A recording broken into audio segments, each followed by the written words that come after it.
வணக்கம் உறவுகளே. நான் சுந்தரகாண்டத்தை பற்றி எனக்கு தெரிஞ்ச ஒரு பதிவு போட போகிறேன். ராமாயணத்தை இயற்றின வால்மீகி முனிவர் ஒவ்வொரு காண்டத்துக்கும் ஒவ்வொரு பேர் வச்சார். அப்போது சுந்தரகாண்டத்துக்கு ஹனுமன் என்று பெயர் வச்சார். அப்போது தன் பெயரை சூட்ட வேண்டாம்னு அனுமன் சொல்லிட்டாரு. புத்திசாலித்தனமாக யோசித்த வால்மீகி முனிவர் என்ன பண்ணாருன்னா சுந்தரகாண்டம் என்று பெயர் வச்சிட்டார். அதுக்கு ஹனுமன் இது நம்ம பேர் இல்லைன்னு சொல்லி ஆனந்தத்தோடு அங்கிருந்து சென்று தன் அன்னை அஞ்சனாவை பார்க்க போகிறாரு.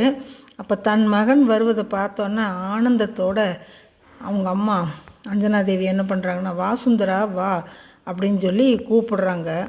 அதுக்கு ஆஞ்சநேயர் என்ன நம்மளை சுந்தரான்னு கூப்பிடுறாங்கன்னு சொல்லிட்டு என்ன சொல்லி அழைத்தீர்களம்மா அப்படின்னு சொல்லி கேட்குறாரு.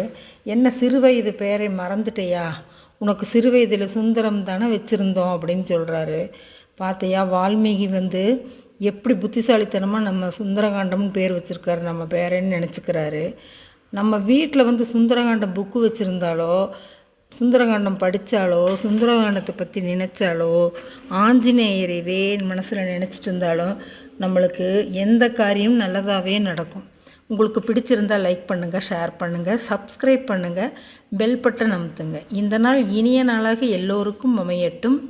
ஜெய் ஆஞ்சநேயா, ஜெய் ஹனுமன், ஜெய் ஹனுமன், ஜெய் ஹனுமன்.